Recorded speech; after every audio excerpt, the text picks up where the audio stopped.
11ஆம் வகுப்பு இயல் 3 அதில் உள்ள நெடுவினாக்களை பார்க்கலாம். இயற்கையோடு இயைந்து வாழ்ந்த தமிழர்களின் இருப்பிடப் பெயர்களும் இயற்கையோடு இயைந்தே இருந்தன கூற்றினை மெய்ப்பிக்க அப்படின்னு ஃபர்ஸ்ட் கொஸ்டின் கேட்டிருக்கு. அதுக்கு என்ன எழுதுவோம் அப்படின்னா குறிப்பு சட்டகம் போடுவோம். முன்னுரை: தமிழ் இலக்கண இலக்கியங்களில் இயற்கை, இயற்கையோடு இயைந்த வாழ்வு, சொல் வழக்கு, மலை பெயர்ச்சிகளின் நீட்சி, முடிவுரை. முன்னுரையில் என்ன எழுதுறான்னா, மலை மனித சமூகத்தின் ஆதி நிலமாகும். மலை என்னது? மனித சமூகத்தின் ஆதி நிலமாகும். ரெண்டாவது, திராவிடர்களை மலைநில மனிதர்கள் என கமில் சுவலபில் அழைத்தார். திராவிடர்களை மலைநில மனிதர்கள் என யார் சொன்னது? கமில் சுவலபில் அழைத்தார். தமிழ் அகத்திணையியல் மலை மற்றும் மலை சார்ந்த பகுதியை குறிஞ்சி என்கிறது. தமிழ் அகத்திணையியல், தமிழில் அகத்திணையியல் என்ன சொல்லுதுன்னா, மலை மற்றும் மலை சார்ந்த பகுதியை என்னன்னு சொல்லுதான்? குறிஞ்சி என்கிறது. அடுத்து மூணாவது என்ன எழுதுகிறோம்? குறிஞ்சி நிலம் சார்ந்த சங்கப்பாடல்கள் தமிழர்தம் மலை சார்ந்த இயற்கையோடு இயைந்த தமிழர்களின் வாழ்வியலை எடுத்துரைக்கின்றன. குறிஞ்சி நிலம் சார்ந்த சங்கப்பாடல்கள், குறிஞ்சி நிலம் சார்ந்த சங்கப்பாடல்கள் எதை சொல்லுது? தமிழர்தம் மலை சார்ந்த இயற்கையோடு இயைந்த தமிழர்களின் வாழ்வியலை என்ன செய்தான்? எடுத்துரைக்கின்றன. முன்னுரையில் என்ன எழுதுகிறோம்? மலை மனித சமூகத்தினுடைய ஒரு ஆதி நிலமாகும். மலை எப்படி இருக்கான்? மனித சமூகத்தின் ஆதி நிலமாக விளங்குது. ரெண்டாவது பாயிண்டில் என்ன எழுதணும்? திராவிடர்களை மலைநில மனிதர்கள் என யார் சொன்னது? கமில் சுவலபில் அழைத்தார். இதிலேயே தமிழ் அகத்திணையியல் மலை மற்றும் மலை சார்ந்த பகுதியை என்னன்னு சொல்லிச்சான்? குறிஞ்சி என்கிறது. மலை சார்ந்த பகுதியை என்னன்னு சொல்லிச்சு? குறிஞ்சி அப்படின்னு சொல்கிறோம். அடுத்து குறிஞ்சி நிலம் சார்ந்த சங்கப்பாடல்கள், குறிஞ்சி நிலம் சார்ந்த சங்கப்பாடல்கள் தமிழர்தம் மலை சார்ந்த இயற்கையோடு இயைந்த தமிழர்களின் வாழ்வியலை என்ன செய்து? எடுத்துரைக்கின்றன. அடுத்த தலைப்பில் தமிழ் இலக்கண இலக்கியங்களில் இயற்கை. தமிழ் இலக்கண இலக்கியங்களில் இயற்கை. சேயோன் மேய மைவரை உலகம் என்று தொல்காப்பியம் கூறுகிறது. சேயோன் மேய மைவரை உலகம், சேயோன் மேய மைவரை உலகம் அப்படின்னு எது சொல்லுது? தொல்காப்பியமும். விண்பொரு நெடுவரை குறிஞ்சி கிழவ என்று திருமுருகாற்றுப்படையும் தமிழரின் கடவுளையும் மலையையும் தொடர்புபடுத்துகின்றன. தமிழ் இலக்கண இலக்கியங்களில் இயற்கை அப்படிங்கிற தலைப்பில் என்ன எழுதுகிறோம்? சேயோன் மேய மைவரை உலகம் அப்படின்னு எது சொல்லுது? தொல்காப்பியம் சொல்லுகிறது. தொல்காப்பியமும் விண்பொரு நெடுவரை குறிஞ்சி கிழவ அப்படின்னு எது சொல்லுது? திருமுருகாற்றுப்படையும் தமிழரின் கடவுளையும் மலையையும் தொடர்புபடுத்துகின்றன. அடுத்த தலைப்பு என்ன இருக்குது? இயற்கையோடு இயைந்த வாழ்வு. அதில் என்ன எழுதுகிறோன்னா, ஃபஸ்ட்டு பாயிண்ட்டு, பழங்குடியினர் ஓடும் நீரையே குடிநீராக பயன்படுத்தினர். பழங்குடியினர் எதை பயன்படுத்தினர்? ஓடக்கூடிய நீரையை தான் என்ன பண்ணாங்களாம்? குடிநீராக பயன்படுத்தினர். ரெண்டாவது, தம் குடியிருப்பு பகுதிகளை விட உயரமான இடங்களில் ஓடும் சிற்றாறுகள் ஓடைகளில் நீர் எடுத்து பருகினர். தம் குடியிருக்கக்கூடிய பகுதிகளை விட உயரமான இடங்களில் ஓடக்கூடிய சிற்றாறுகள் ஓடைகளில் நீர் எடுத்து பருகினர். மூணாவது, மலை உச்சியில் அமைந்த பழங்குடி தலைவரின் வீடு வாழ்வில வடிவமைப்பு வாழ்வியலில் உயரமான இடங்கள் செலுத்தும் தாக்கத்தை காட்டுகின்றன. மலை உச்சியில் அமைந்த பழங்குடி தலைவரின் வீடு வாழ்விட வடிவமைப்பு வாழ்வியலில் உயரமான இடங்கள் செலுத்தும் தாக்கத்தை காட்டுகின்றன.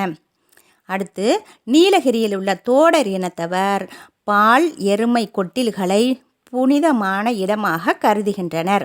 நீலகிரியில் உள்ள தோடர் இனத்தவர் என்ன செஞ்சாகலாம்? பால் எருமை கொட்டில்களை புனிதமான இடமாக கருதுகின்றனர். ஆகவே இதனை சுற்றி உயரமான மதில் சுவர்களை எழுப்பியுள்ளனர். அதனை சுற்றி உயரமான மதில் சுவர்களை எழுப்பியுள்ளனர். இயற்கையோடு இயைந்த வாழ்விட என்ன எழுதுகிறோம்? பழங்குடியினர் ஓடும் நீரையே என்ன செஞ்சாகலாம்? குடிநீராக பயன்படுத்துகிறாங்க. அடுத்து, தம்முடைய குடியிருப்பு பகுதிகளை விட உயரமான இடங்களில் ஓடக்கூடிய சிற்றாறுகள் ஓடைகளில் நீர் எடுத்து பருகினர். அடுத்தது என்ன எழுதுகிறோம்? மலை உச்சியில் அமைந்த பழங்குடி தலைவரின் வீடு வாழ்விட வடிவமைப்பு வாழ்வியலில் உயரமான இடங்கள் செலுத்தும் தாக்கத்தை காட்டுகின்றன. அடுத்து என்ன எழுதுகிறோம்? நீலகிரியில் உள்ள தோடர் இனத்தவர் என்ன பண்ணாங்களாம், பால் எருமை கொட்டில்களை புனிதமான இடமாக கருதுகின்றனர். ஆகவே இதனை சுற்றி உயரமான மதில் சுவர்களை எழுப்பியுள்ளனர். அடுத்து என்ன எழுதுறோம்னா, ஆந்திராவிலும் ஒடிசாவிலும் உள்ள ஜதாப்பு அப்படிங்கிற எனப்படும் பழங்குடியினரின் குடியிருப்புகள் பெரும்பாலும் மலை உச்சியில் அமைந்துள்ளன. ஆந்திராவிலும் ஒடிசாவிலும் உள்ள ஜதாப்பு அப்படிங்கிற பழங்குடியினரின் குடியிருப்புகள் பெரும்பாலும் எங்கே இருந்துச்சாம், மலை உச்சியில் அமைந்துள்ளன. அடுத்து என்ன எழுதுறோம், திராவிட மலைப்பகுதிகளின் மலை தொடர்பான சொற்கள் சிந்து சமவெளி பண்பாட்டு நிலப்பகுதிகளில் தற்செயலாக வழங்கப்படவில்லை, அவை காரணம் கருதியே வழங்கப்பட்டன என்கிறார் ஆய்வாளர் ஆர். பாலகிருஷ்ணன். திராவிட மலைப்பகுதிகளின் மலை தொடர்பான சொற்கள் மலை தொடர்பான சொற்கள் சிந்து சமவெளி பண்பாட்டு நிலப்பகுதியில் தற்செயலாக வழங்கப்படவில்லை, அவை என்ன செஞ்சுச்சான், காரணம் கருதி தான் வழங்கப்பட்டன அப்படின்னு சொன்னது யாரு, ஆய்வாளர் ஆர். பாலகிருஷ்ணன். அடுத்து சொல்வழக்கில் என்ன எழுதுறோம் அப்படின்னா, திராவிட மலைவாழ் மக்கள் அன்றாடம் புழங்கும் சொற்களில் தொடர்ச்சி சிந்திக்கத்தக்கனவாகும். திராவிட மலைவாழ் மக்கள் அன்றாடம் புழங்கும் சொற்களின் தொடர்ச்சி சிந்திக்கத்தக்கனவாக இருந்துச்சு. அடுத்து தென்னிந்திய மலைவாழ் மக்களிடையே மலை, மலா, மலே என்னும் சொற்கள் வழங்கப்படுகின்றன. தென்னிந்திய மலைவாழ் மக்களிடையே என்னெல்லாம் சொற்களாம் வழங்கப்பட்டுச்சான், மலை, மலா, மலே அப்படிங்கிற சொற்கள் வழங்கப்படுகின்றன. அடுத்த பாயிண்டில் மலை, குன்று என்னும் சொல்லாட்சி மலை சார்ந்த மக்களிடம் வழங்குவது சிறப்பாகும். மலை, குன்று என்னும் சொல்லாட்சி மலை சார்ந்த மக்களிடம் வழங்குவது சிறப்பாகும். சொல்வழக்கில் ஃபஸ்ட்டு பாயிண்ட் என்ன எழுதுகிறோம், திராவிட மலைவாழ் மக்கள் அன்றாடம் புழங்கும் சொற்களின் தொடர்ச்சி சிந்திக்கத்தக்கனவாக இருந்தது. அடுத்ததில் என்ன எழுதுகிறோம், தென்னிந்திய மலைவாழ் மக்களிடையே மலை, மலா, மலே அப்படிங்கிற சொற்கள் வழங்கப்படுகின்றன. அடுத்ததில் என்ன எழுதுகிறோம், மலை, குன்று என்னும் சொல்லாட்சி சார்ந்த மக்களிடம் வழங்குவது சிறப்பாகும்.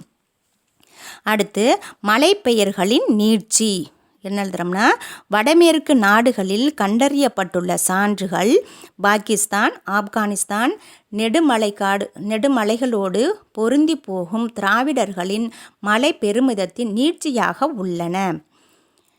எது, வடமேற்கு நாடுகளில் கண்டறியப்பட்டுள்ள சான்றுகள் பாகிஸ்தான், ஆப்கானிஸ்தான் நெடுமலைகளோடு பொருந்தி போகும் திராவிடர்களின் மலை பெருமிதத்தின் நீட்சியாக உள்ளன.